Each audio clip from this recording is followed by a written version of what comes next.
ഭഗവാന്റെ ശ്രീപാദപത്മങ്ങളിൽ സാഷ്ടാംഗം പ്രണമിച്ചുകൊണ്ട് എല്ലാവർക്കും വിനീതമായ നമസ്കാരം. ഭഗവാന്റെ തിരു അവതാരം മുതൽ മഹാസമാധി പര്യന്തം ബോധാനന്ദ സ്വാമിയുടെ സമാധി ദിനമായ കന്നി 9 വരെ നീണ്ടു നിൽക്കുന്ന 40 ദിവസത്തെ ശ്രീനാരായണ ധർമ്മപരിപാലന യോഗം കോട്ടയം യൂണിയന്റെ നേതൃത്വത്തിൽ നടത്തപ്പെടുന്ന ഗുരുവിജ്ഞാന സന്ധ്യയ്ക്ക് എല്ലാവിധ ആശംസകളും നേരുന്നു. അതോടൊപ്പം ഇതിന്റെ പിന്നണിയിൽ പ്രവർത്തിക്കുന്ന സൈബർ സേനയുടെയും മറ്റ് എല്ലാ ആത്മസഹോദരങ്ങൾക്കും എൻ്റെ അഭിനന്ദനങ്ങളും അർപ്പിക്കുന്നു. എന്തായാലും ഒരുപാട് സന്തോഷമുണ്ട്.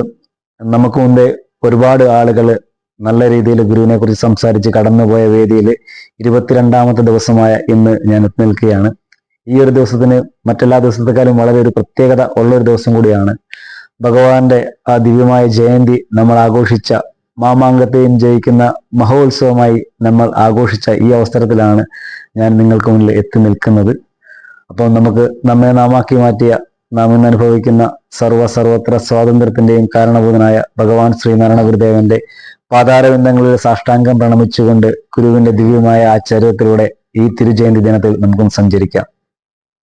117 വർഷങ്ങൾക്ക് മുമ്പ് ഭഗവാന്റെ തിരുജയന്തി വളരെ മികച്ച രീതിയിൽ അന്ന് കേരളമല്ല, തിരുവിതാംകൂറും കൊച്ചിയും മലബാറുമായി തിരിഞ്ഞു കടന്നിരുന്ന ഈ നാട്ടുരാജ്യങ്ങളിൽ ഗുരുവിന്റെ ആ ദിവ്യമായ തിരുനാമം മുഴങ്ങിക്കേട്ടിരുന്ന എല്ലാ ദേശങ്ങളിലും വളരെ വിപുലമായ രീതിയിൽ കൊണ്ടാടുകയുണ്ടായി.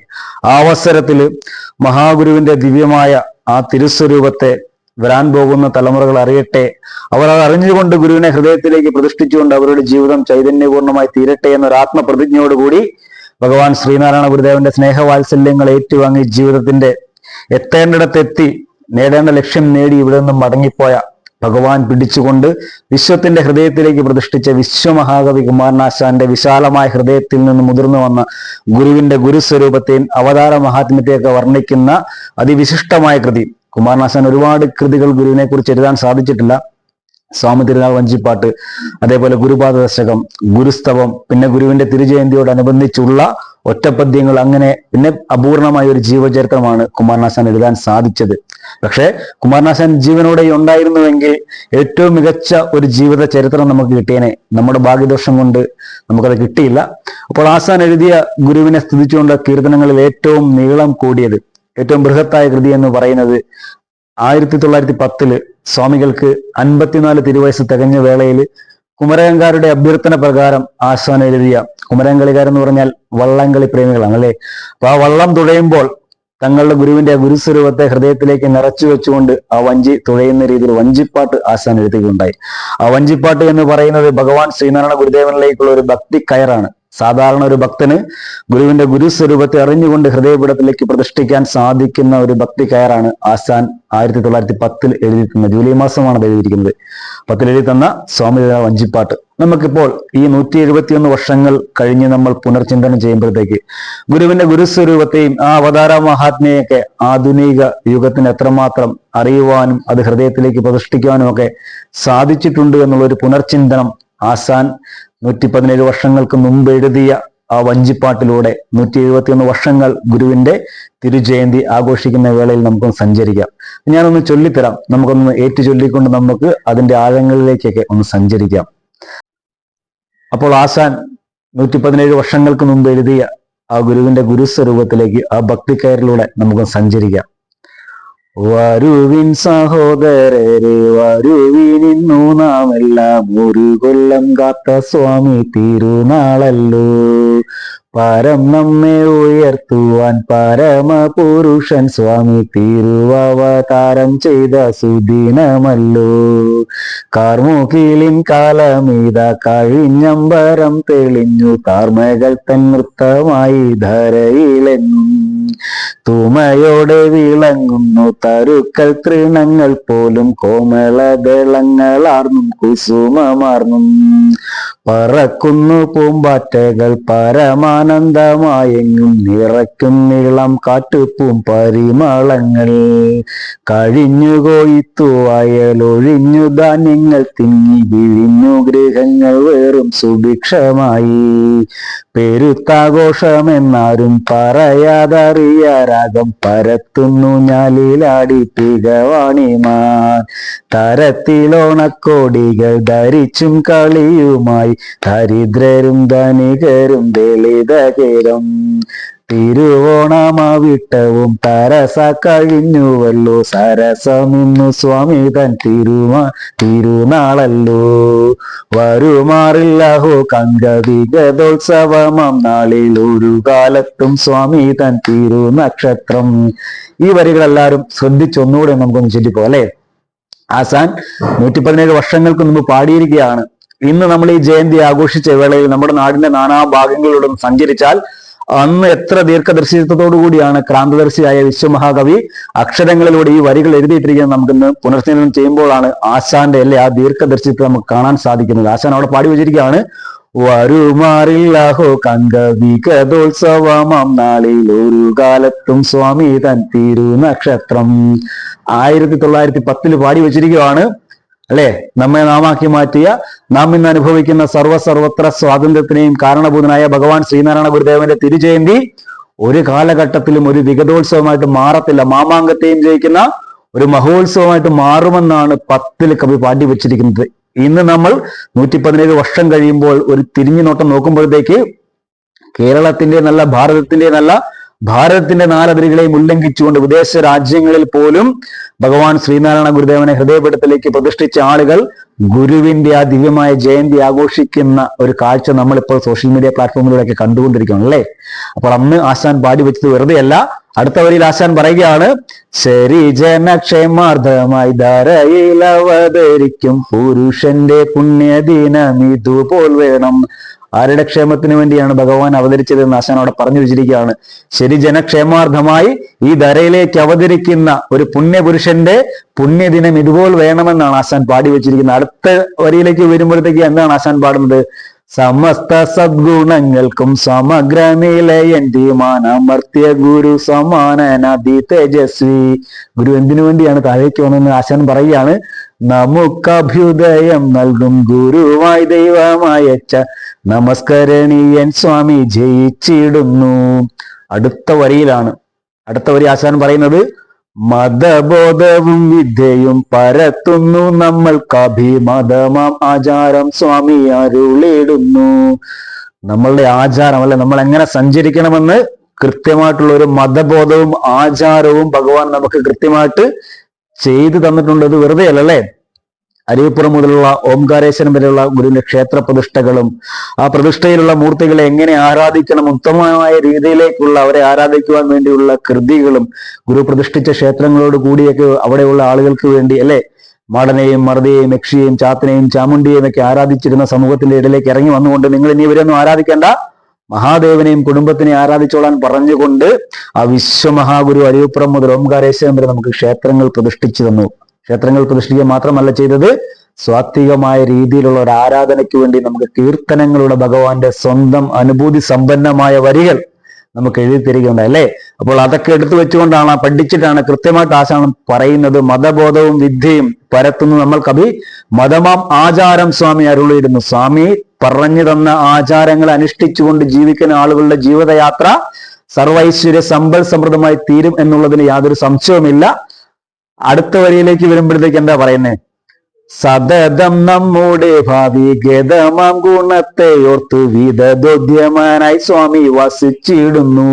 23 വർഷക്കാലം ഭഗവാൻ ശ്രീനാരായണ ഗുരുദേവന്റെ ചരിത്രം എടുത്ത് പഠിക്കുമ്പോൾ ഒരു വീട് എറുമ്പിനും വരുത്തരുതെന്നുള്ള ഒരാത്മപ്രതിജ്ഞയോടുകൂടി ഭഗവാൻ ഇവിടെ ജീവിക്കുക മാത്രമല്ല, അത് നമ്മളെ ജീവിച്ച് കാണിക്കുക കൂടി ചെയ്തല്ലേ.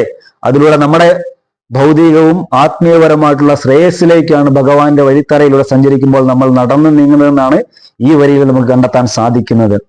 അടുത്ത വരിയിൽ എന്താ പറയുന്നത്?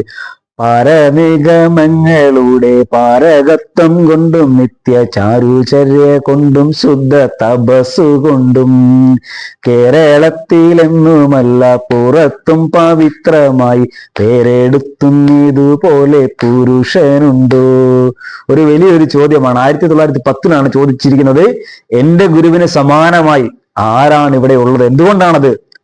വെറുതെയല്ല, പാരനിഗമങ്ങളുടെ പാരകത്വം കൊണ്ടും നിത്യ ചാരുചര്യ കൊണ്ടും ശുദ്ധ തപസ്സുകൊണ്ടും, അല്ലെ? ആ തപസ്സിലൂടെ ഈശ്വര സാക്ഷാത്കാരം നേടി താഴേക്കിറങ്ങി വന്ന ഭഗവാൻ ശ്രീനാരായണ ഗുരുദേവന് തുല്യനായിട്ട് ആരാണുള്ളത് എന്ന് തന്റെ ഗുരുവിന്റെ ആ അനുഗ്രഹത്തെ ഹൃദയത്തിലേക്ക് സാംശീകരിച്ചുകൊണ്ടാണ് ലോകത്തോട് ആ വിശ്വമഹാകവി ചോദിക്കുകയാണ്. 1910 ചോദിച്ചാണ് ഗുരുവിന് തുല്യനായിട്ട് ആരുണ്ടെന്ന്, അല്ലെ? കേരളത്തിലല്ല, പുറത്തും, ഈ കേരളദേശത്ത് മാത്രമല്ല പുറത്തും, കേരളത്തിന് പുറത്തോ അല്ലെങ്കിൽ ഇന്ത്യക്ക് പുറത്തോ വിദേശ രാജ്യങ്ങളിൽ പോലും ഗുരുവിന് തുല്യനായിട്ടുള്ള ഒരാള് 1910 കാലഘട്ടത്തിൽ ഉണ്ടോ എന്ന് ആശാൻ വിളിച്ചു ചോദിക്കുകയാണ്. അങ്ങനെ ചോദിക്കാൻ ആശാൻ ഒരു പേടിയുമില്ലായിരുന്നു, അല്ലെ? അതിന്റെ കാരണം എന്താ?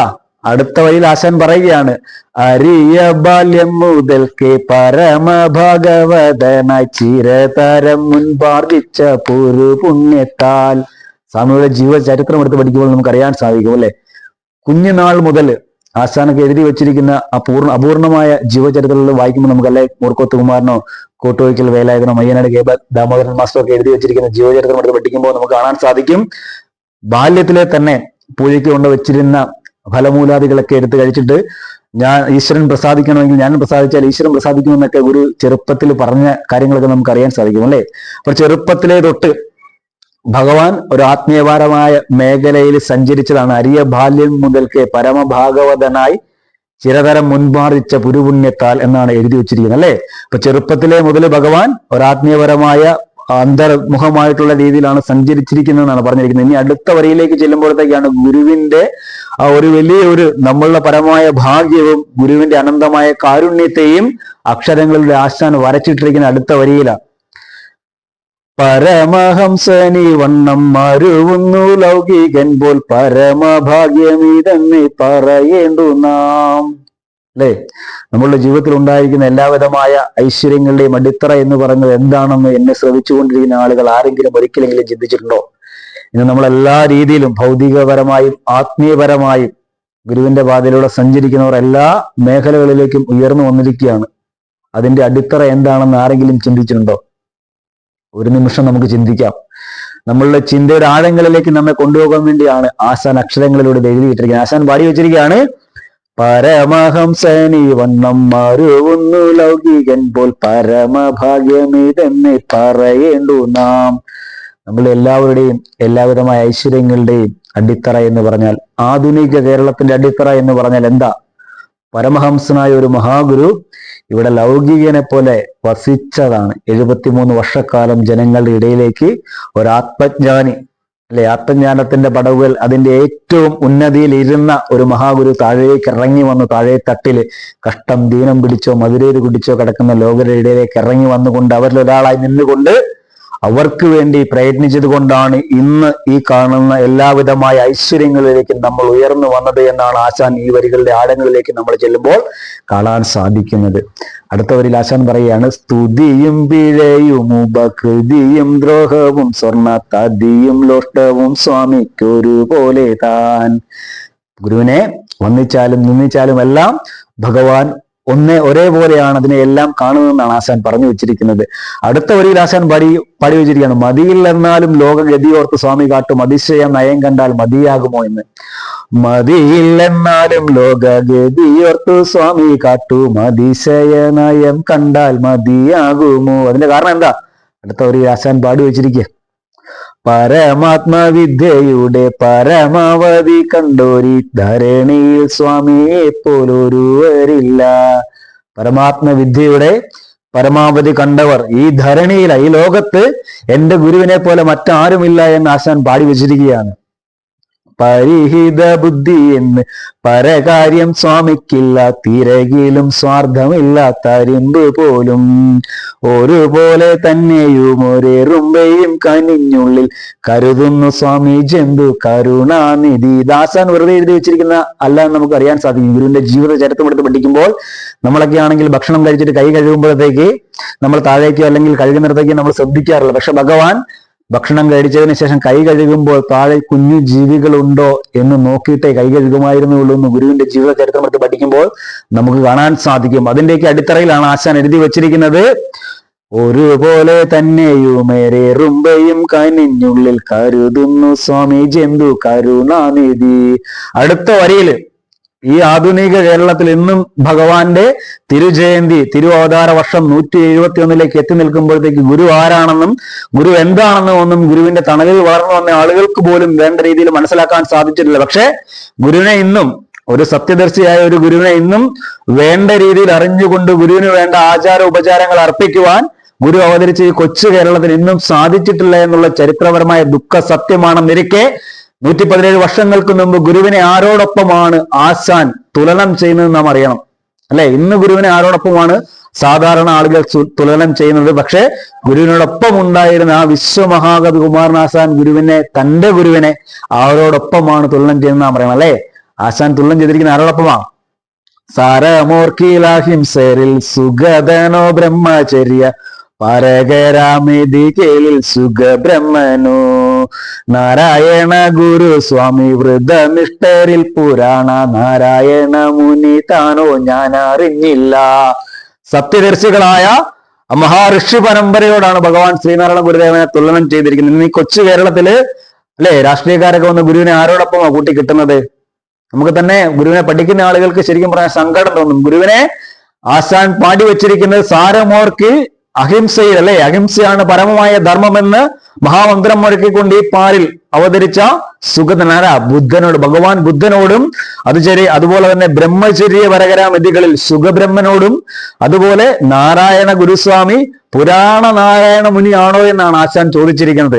അങ്ങനെയൊക്കെയാണ് ഗുരുവിനെ വേണ്ടവണ്ണം പഠിച്ച് ഹൃദയത്തിലേക്ക് സാംശീകരിച്ചിരിക്കുന്ന ആളുകൾ ഗുരുവിനെ കുറിച്ച് വർണ്ണിക്കുന്നത്, അല്ലെ? നമ്മളൊക്കെ ഇന്നും അന്ധന്മാർ ആനയെ കാണുന്നത് പോലെയാണ്. ആധുനിക ഭാരതം ലോകത്തിന് സംഭാവന ചെയ്ത ഒരു വിശ്വമഹാഗുരുവിനെ, ആ ഗുരുവിന്റെ ഗുരുസ്വരൂപമല്ലാതെ ഗുരുവിലെ സാമൂഹിക പരിഷ്കർത്താവിനെയും വിപ്ലവകാരിയെയും നവോത്ഥാന നായകനെയും അല്ലെ ഒക്കെ നമുക്ക് കണ്ടെത്താൻ സാധിച്ചിട്ടുണ്ട്. ആശാൻ കണ്ടെത്തിയതുപോലെ പ്രണവമുണർന്ന് വിറപ്പൊഴിഞ്ഞു വാഴുന്ന ഒരു ഗുരുവിനെ കണ്ടെത്താൻ ഇന്നും ഈ കൊച്ചു കേരളത്തിന് സാധിച്ചിട്ടില്ല എന്നുള്ളത് ചരിത്രപരമായ ദുഃഖ സത്യമാണ്. അടുത്ത വരിയിലേക്ക് പോകാം. സമസ്ത സ്വാത്വിക ഗുണനീ വണ്ണം വാഴുന്നീ തസ്മൽ സമക്ഷം നമ്മുടെ സ്വാമി സുഹൃതിമണി. എല്ലാ ഗുരുഭക്തരുടെയും ഹൃദയത്തിലേക്ക് അനന്തമായ ആഴത്തിൽ പതിഞ്ഞ ഒരു വരിയാണ് അടുത്ത ഞാൻ ചൊല്ലാൻ പോകുന്നത്. അത് ഈ കൃതിയിലെ ആണോ എന്ന് ആളുകൾക്ക് അറിയത്തില്ലായിരിക്കും. പക്ഷെ ആശാനുള്ളിടത്തോളം കാലം, മഹാഗുരുവിന്റെ തിരുനാമം ഉള്ളിടത്തോളം കാലം ഈ ഗുരുഭക്തരുടെയൊക്കെ ഹൃദയങ്ങളിൽ ഈ വരികളും കാണും. 1910 ആശാൻ എഴുതിയ വരിയാണ്.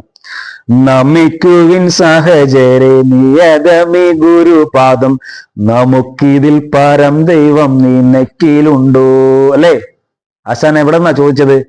30 കോടി ദേവന്മാരുടെയും വിഹാരഭൂമിയിൽ നിന്നുകൊണ്ടാണ് ആശാൻ ചോദിക്കുന്നത്. നമിക്കുവിൻ സഹചരെ നിയതമി ഗുരുപാദം നമുക്കിതിൽ പരം ദൈവം നിനക്കിലുണ്ടോ. അതിന്റെ കാരണം എന്താ? ഗുരുവര്യനിതുപോലെ ലഭിക്കുമോ കുലത്തിന് ഗുരുഭക്തി ഇല്ലാതാർക്കും കുശലമാമോ. ജീവിതത്തിൽ എല്ലാവിധമായിട്ടുള്ള ഐശ്വര്യങ്ങളും ഉണ്ടാകണമെങ്കിൽ എന്തുണ്ടാവണം? ഇത് വെറുതെ എഴുതി വെച്ചിരിക്കുന്നല്ല ആശാന്റെ ജീവിതവും ഗുരു ആശാനെ ചേർത്ത് പിടിച്ചതും കൂടെ നമ്മൾ ചേർത്ത് വായിക്കുമ്പോഴത്തേക്കാണ് ആശാന്റെ ആനന്ദമായ ആ അന്തരാത്മാവിന്റെ ആഴങ്ങളിൽ നിന്നും ഉതിർന്നു വന്ന ഗുരുഭക്തിയുടെ മൂർത്തി രൂപങ്ങളാണ് ഈ വരികളെന്ന് നമുക്ക് കാണാൻ സാധിക്കത്തുള്ളൂ, അല്ലെ?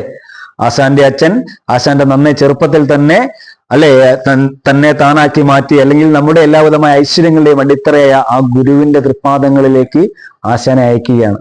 ഇന്ന് നമ്മുടെയൊക്കെ കുട്ടികളെ ഗുരുവിന്റെ അരികിലേക്ക് അയക്കാനും പറഞ്ഞാൽ അയക്കുമോ? അവർക്ക് പഠിക്കാനുണ്ടെന്നൊക്കെ പറഞ്ഞ് മാറ്റി നിർത്തും, അല്ലെ? പക്ഷെ നമ്മളൊരു കാര്യം മനസ്സിലാക്കേണ്ടത്, ഗുരു എന്ന് പറഞ്ഞു കഴിഞ്ഞാൽ സകല വിദ്യകളുടെയും മാതാവാണ്, പിതാവാണ്, മാതാവാണ് ഗുരു. സർവവിദ്യ പ്രതിഷ്ഠയാണ് ബ്രഹ്മവിദ്യ എന്ന് പറയുന്നത്. ആ ബ്രഹ്മവിദ്യയിൽ എല്ലാ വിദ്യകളും അടങ്ങും. അതുകൊണ്ടാണ് ആശാൻ വിഹരിച്ച മേഖലകളിൽ ഭൗതികമായും ആത്മീയപരമായും ആശാനോടൊപ്പം ചേർന്ന് നിന്ന ഗുരുവിന്റെ ശിഷ്യന്മാർക്കുമൊക്കെ വിഹരിക്കാൻ സാധിച്ചത് ഗുരുവിന്റെ പിഴവ് പറ്റാത്ത ശിക്ഷണത്താലാണ്. നമ്മളുടെ കുട്ടികളെയൊക്കെ ഗുരുവിന്റെ അരികിലേക്ക് വിടണമെന്ന് ആശാൻ പാടി പറയാതെ വെക്കുന്നതിന്റെ കാരണം എന്താ? ഗുരുഭക്തി ഇല്ലാതെ ആർക്കും കുശലമാണോന്ന്. എല്ലാവിധമായ നമ്മളുടെ ജീവിതത്തിലുള്ള ഐശ്വര്യങ്ങളുടെ അടിത്തറ എന്ന് പറയുന്നത് ഗുരുവിനോട് അനന്തമായ അതിരില്ലാത്ത ഒരു ഭക്തി ഉണ്ടാകുക എന്നുള്ളതാണ്. ആ ഭക്തിയിൽ എല്ലാ വിജയങ്ങളുടെയും ആരംഭമോടെയാണ്. അതിരറ്റ ഗുരുഭക്തിയിൽ സകലവിധമായ ഐശ്വര്യങ്ങളും ശ്രേയസ്സും പ്രേയസ്സും നമുക്ക് വന്നു ചേരുമെന്നുള്ളതിന് യാതൊരു സംശയവുമില്ല. അപ്പോൾ ആശാൻ പാടി വെച്ചിരിക്കുകയാണ്, ഗുരുവര്യനിതുപോലെ ലഭിക്കുമോ കുലത്തിന്, ഗുരുഭക്തി ഇല്ലാതാർക്കും കുശലമാമോ. അപ്പൊ നമ്മളുടെയൊക്കെ കുട്ടികളെ അവരുടെയൊക്കെ ഒരു ദിവസം ആരംഭിക്കേണ്ടത് ഭഗവാൻ ശ്രീനാരായണ ഗുരുദേവന്റെ പാവനമായ പാദങ്ങളിൽ പ്രണമിച്ചുകൊണ്ടായിരിക്കണം. ഭഗവാൻ പിടിച്ച ഒരു കൈകളും ഒരിടത്തും അവർ വിഹരിച്ച മേഖലകളിൽ ഒരിടത്തും അവർക്ക് തോറ്റു പിന്നോട്ട് പോകേണ്ടി വന്നിട്ടില്ല.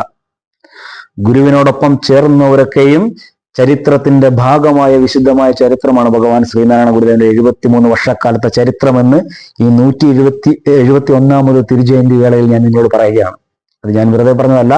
ആശാനാണെങ്കിലും അയ്യപ്പനാണെങ്കിലും മാധവനാണെങ്കിലും ഇപ്പൊ സ്വാമി സത്യവ്രതനാണെങ്കിലും അല്ലെങ്കിൽ ബോധാനന്ദ സ്വാമികളാണെങ്കിലും ശിവലിംഗദാസ് സ്വാമികളാണെങ്കിലും എണ്ണിയാൽ ഒടുങ്ങാത്ത ഗൃഹസ്ഥ ശിഷ്യ പരമ്പരകളാണെങ്കിലും ഗുരുവിന്റെ ഭക്തന്മാരാണെങ്കിലും ഗുരുവിനോട് ചേർന്നവരൊക്കെയും ചരിത്രത്തിന്റെ താളുകളിലേക്ക് കയറിയ വിശുദ്ധമായ ചരിത്രമാണ് ഭഗവാൻ ശ്രീനാരായണ ഗുരുദേവൻ. അതുകൊണ്ട് ആശാൻ പാടിവെക്കുന്നു, ഗുരുർ ബ്രഹ്മ ഗുരുർ വിഷ്ണു ഗുരുർ ദേവൻ മഹേശ്വരൻ ഗുരു സാക്ഷാൽ പരബ്രഹ്മം ശ്രുതി സമ്മതം.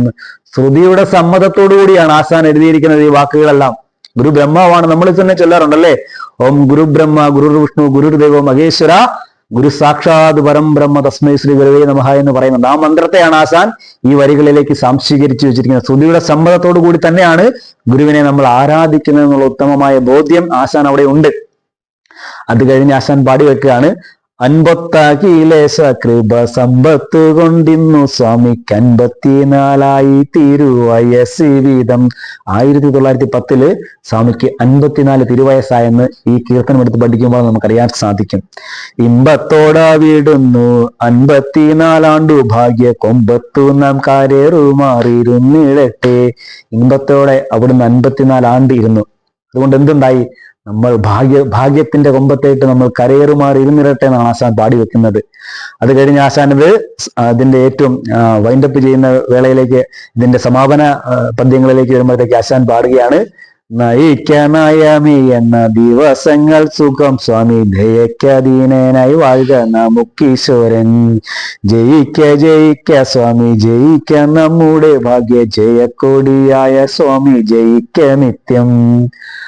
ആശാൻ ഇതിൽ പാടി വെച്ചിരിക്കുന്ന അവസാന വരികളിൽ എന്താ പറഞ്ഞിരിക്കുന്നത്? നമ്മളുടെ ഭാഗ്യത്തിന്റെ ജയക്കൊടിയായ ധാര ഭഗവാൻ ശ്രീനാരായണ ഗുരുദേവനാണെന്ന് സ്വന്തം അനുഭവത്തിന്റെ മാധുര്യത്തോടു കൂടി ആശാൻ അവിടെ വരച്ചിട്ടിരിക്കുകയാണ്.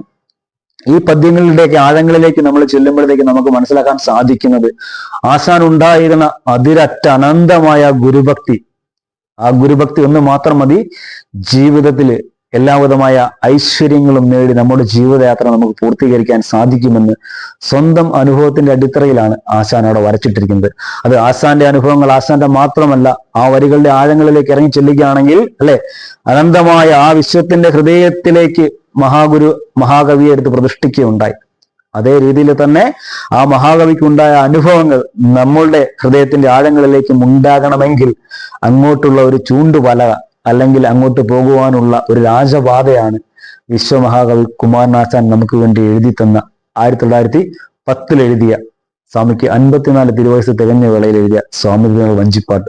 അതുപോലെ തന്നെ ആശാന്റെ മറ്റ് കൃതികളും കൂടെ എടുത്തു നോക്കുകയാണെങ്കിൽ ഇപ്പം ഗുരുസ്തവമാണെങ്കിലും സ്വാമി തിരുനാൾ വഞ്ചിപ്പാട്ടാണെങ്കിലും ഗുരുപാദശകമാണെങ്കിലും ഒറ്റപ്പദ്യങ്ങളൊക്കെ ആണെങ്കിലും അതിലെല്ലാം ആവർത്തിച്ച് ആശാൻ പറയുന്നത്, എൻ്റെ മക്കളെ, നിങ്ങൾ മഹാഗുരുവിന്റെ പാതയിലൂടെ സഞ്ചരിച്ചുകൊണ്ട് അവിടുത്തെ ദിവ്യമായ അനുഗ്രഹ വർഷങ്ങൾ ഏറ്റുവാങ്ങിക്കൊണ്ട് നിങ്ങളുടെ ജീവിതയാത്ര ശാന്തിയും സമാധാനവും ചൈതന്യവും നിറഞ്ഞതാക്കി തീർക്കണമേ എന്നുള്ള ഒരു ആത്മപ്രതിജ്ഞയോടുകൂടിയായിരുന്നു ആശാന്റെ 52 വർഷക്കാലത്തെ ആ ജീവിതമെന്ന് ആ പുണ്യമായ ജീവിതത്തിലൂടെ പോകുമ്പോൾ നമുക്ക് കാണുവാൻ സാധിക്കും.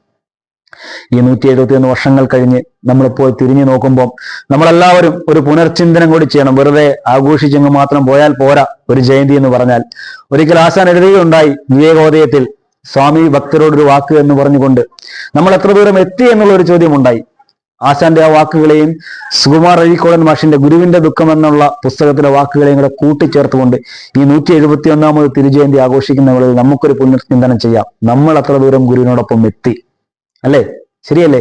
നമ്മൾ ആഘോഷിച്ചും അല്ലെ നല്ല രീതിയിൽ കളിച്ചും ചിരിച്ചും ഒക്കെ അങ്ങ് പോയാൽ പോരാ. ആ ഗുരുവിന്റെ തൃപ്പാദപത്നങ്ങളിൽ സർവവും സമർപ്പിച്ചുകൊണ്ട് ഗുരു കാട്ടിത്തന്ന നേരായ മാർഗത്തിലുള്ള സഞ്ചരിക്കാൻ സാധിക്കുന്നുണ്ടോ എന്നുള്ള ഒരു പുനർചിന്തനം നമ്മൾ ചെയ്യേണ്ട ഒരു കാലഘട്ടത്തിലൂടെയാണ് നമ്മൾ സഞ്ചരിച്ചുകൊണ്ടിരിക്കുന്നത്. ഒരു നൂറ്റാണ്ട് കഴിഞ്ഞ് ഭഗവാൻ എടുത്ത് എറിഞ്ഞ പല വിഗ്രഹങ്ങളും ഇന്ന് ഗുരുവിനോടൊപ്പം ഇരിക്കുന്ന ഒരു കാലഘട്ടത്തിലൂടെയാണ് നമ്മൾ സഞ്ചരിച്ചു കൊണ്ടിരിക്കുന്നത്.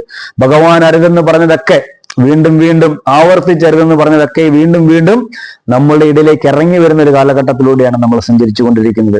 എല്ലാവരും ഒന്നറിയണം, ഗുരുവിനെ കുറിച്ച് പറയുന്നതും ഗുരുവിനെ കുറിച്ച് കേൾക്കുന്നതും ഗുരുവിന് വേണ്ടി പ്രവർത്തിക്കുന്നതും ഒന്നും ഗുരുവിന് വേണ്ടിയല്ല, അവനവന് വേണ്ടിയാണെന്നുള്ള ഉത്തമമായ ബോധ്യത്തോടു കൂടി വേണം ഭഗവാന്റെ പാദരേണുക്കളെ പിന്തുടർന്നുകൊണ്ട് യാത്ര ചെയ്യാൻ. അങ്ങനെ യാത്ര ചെയ്യുന്ന ആളുകളാണ് ഒരു പുനർചിന്തനം ചെയ്യേണ്ടത്. കാരണം എന്താ, ഇപ്പൊ ഗുരുവിന്റെ ദുഃഖത്തിനകത്ത് സുകുമാർ അഴീക്കോടൻ മാഷ് ചോദിക്കുന്നത് ഇങ്ങനെയാണ്: ഗുരുവിന്റെ പേരിൽ ഇപ്പൊ ഇത്രയും കാലഘട്ടങ്ങൾ കഴിയുമ്പോഴത്തേക്ക് ഭഗവാന്റെ പേരിൽ ഒരുപാട് സംഘടനകൾ ഉണ്ടായി, സംരംഭങ്ങൾ ഉണ്ടായി, റോഡുകൾ ഉണ്ടായി, വീടുകളുണ്ടായി, വിദ്യാലയങ്ങൾ ഉണ്ടായി, അല്ലെ? വാഹനങ്ങൾ ഉണ്ടായി, അതുപോലെ വഴികൾ ഉണ്ടായി, അതുപോലെ അവധി ദിവസങ്ങൾ ഉണ്ടായി, അല്ലെ? ഒരുപാട് കാര്യങ്ങൾ ഇന്ന് ഗുരുവിന്റെ പേരിൽ ഉണ്ടായിട്ടുണ്ട്. ഒരുപാട് കാര്യങ്ങളും ഗുരുവിന്റെ പേരിൽ ഉണ്ടായിട്ടുണ്ട്. ഒരുപാട് പുസ്തകങ്ങൾ ഗുരുവിന്റെ പേരിൽ ഉണ്ടായിട്ടുണ്ട്. ഒരുപാട് കീർത്തനങ്ങൾ ഗുരുവിന്റെ പേരിൽ ഉണ്ടായിട്ടുണ്ട്, അല്ലെ? എന്തൊക്കെ കാര്യങ്ങൾ ഇന്ന് കേരളത്തിന്റെ എല്ലാ ഭാരതത്തിന്റെ മിക്ക സ്ഥലങ്ങളിലും പോയാലും ഗുരുവിനെ കുറിച്ചും ഗുരുവിന്റെ ദർശനവും ഒക്കെ നമുക്ക് വായിക്കാനും കാണുവാനും ഒക്കെ സാധിക്കുന്ന ഒരു സാഹചര്യത്തിലൂടെയാണ് നമ്മൾ സഞ്ചരിക്കുന്നത്. പക്ഷെ ആ ഗുരുവിന്റെ ഗുരുസ്വരൂപത്തെ വേണ്ടവണ്ണം അറിഞ്ഞുകൊണ്ട് ഗുരുവിന് വേണ്ട ആചാര നമസ്കൃതം അർപ്പിക്കുവാൻ ഭഗവാൻ അവതരിച്ച് ഈ കൊച്ചു കേരളത്തിന് സാധിച്ചിട്ടുണ്ടോ? ഇന്ന് നിങ്ങൾ എന്നെ ശ്രമിക്കുന്ന നിങ്ങൾ ഇന്ന് TV എല്ലാവരും ഓൺ ചെയ്തിട്ടുണ്ടായിരുന്നു, അല്ലെ? ഇന്ന് ചതയ ദിനത്തിനോടനുബന്ധിച്ചുള്ള പരിപാടികൾ ഏതൊക്കെ ചാനലുകളിൽ നമ്മൾ കണ്ട്, അല്ലെ? ഏറ്റവും കൂടുതൽ കാണുന്നത് നമ്മളാണ്, അല്ലെ? നമ്മുടെ ആളുകളിൽ എത്രയോ ആളുകൾ നമ്മുടെ ആളുകൾ TV അതുപോലെ മറ്റു മാധ്യമങ്ങളൊക്കെ കാണുന്നതാണ്. അതിൽ ഏതൊക്കെ പ്രമുഖ ചാനലുകളുണ്ട്? ഒരുപാട് റേറ്റിംഗുള്ള ഒരുപാട് ചാനലുകളുണ്ട്. ഈ ചാനലുകളിലൊക്കെ ഏതൊക്കെ ചാനലുകളിൽ ഇപ്പൊ ക്രിസ്മസ് ആണെങ്കിൽ ക്രിസ്മസിനെ കുറിച്ചും ഓണത്തിനെ കുറിച്ചും, അല്ലെ, നമ്മുടെ നബിദിനത്തെ കുറിച്ചും ഒക്കെ ഉള്ള കാര്യങ്ങൾ നമ്മളുടെ ചാനലുകളിൽ വരാറുണ്ട്. പക്ഷെ ഗുരുവിന്റെ ജയന്തിയോടനുബന്ധിച്ച് എന്തുകൊണ്ടാണ് ചാനലുകളിലേക്കൊന്നും വേണ്ട രീതിയിലുള്ള ഒരു പബ്ലിസിറ്റി മറ്റു കാര്യങ്ങൾ വരാത്തത്? ശരിയല്ലേ? തെറ്റാണെങ്കിൽ നിങ്ങൾക്ക് തിരുത്താം, ഇതിനിടയിൽ കമന്റ് വന്ന് ചെയ്യാം. പക്ഷെ നിങ്ങൾ അന്വേഷിക്കേണ്ട ഒരു കാര്യമുണ്ട്. ഇത് വെറുതെ പറഞ്ഞല്ല, കൃത്യമായിട്ട് നിങ്ങൾ ചാനലുകളൊക്കെ ഒന്ന് റിവൈൻഡ് ചെയ്ത് നോക്കണം. വളരെ പത്രമാധ്യമങ്ങളിലാണെങ്കിലും ഏറ്റവും കൂടുതൽ ആധുനിക കേരളത്തിന്റെ സൃഷ്ടാവെന്ന് വേദികളിലൊക്കെ വന്നു നിന്നുകൊണ്ട് ഗുരുവിനെ കുറിച്ച് വലിയ രീതിയിൽ രാഷ്ട്രീയക്കാരൊക്കെ ഘോരകണ്ഠം പ്രസ്താവിക്കും, അല്ലെ? എത്ര രാഷ്ട്രീയക്കാരുടെ ഫേസ്ബുക്ക് വോളുകളിൽ നിന്ന് ഗുരുവിനെ കുറിച്ചുള്ള ജയന്തി ആശംസകൾ വന്നിട്ടുണ്ട്. ശ്രദ്ധിക്കണം, വളരെ വിരലിൽ എണ്ണാവുന്ന ആളുകളുടെ ഇതിലേ കാണുള്ളൂ. അതേ രീതിയിലുള്ള മാധ്യമങ്ങളുടെയൊക്കെ പ്രധാന പേജിൽ തന്നെ വരേണ്ടതാണ്. എത്ര പേജുകളിൽ വന്നിട്ടുണ്ട് എന്ന് നിങ്ങൾ ചിന്തിക്കണം, അല്ലെ? ഇതെല്ലാം നോക്കണം. എന്തുകൊണ്ടാണ് നമ്മളിങ്ങനെ പുറകോട്ട് പോകുന്നത് ഗുരുവിന്റെ കാര്യത്തിൽ? നമ്മെ എല്ലായിടത്തോട്ടും മുന്നോട്ട് നയിച്ച ഈ കേരളത്തെ ഇന്ന് കാണുന്ന രീതിയിലേക്ക് നയിക്കുവാൻ വേണ്ടിയുള്ള ഉഴുതു മറിച്ചിട്ട ആളാണ് ഭഗവാൻ ശ്രീനാരായണ ഗുരുദേവൻ.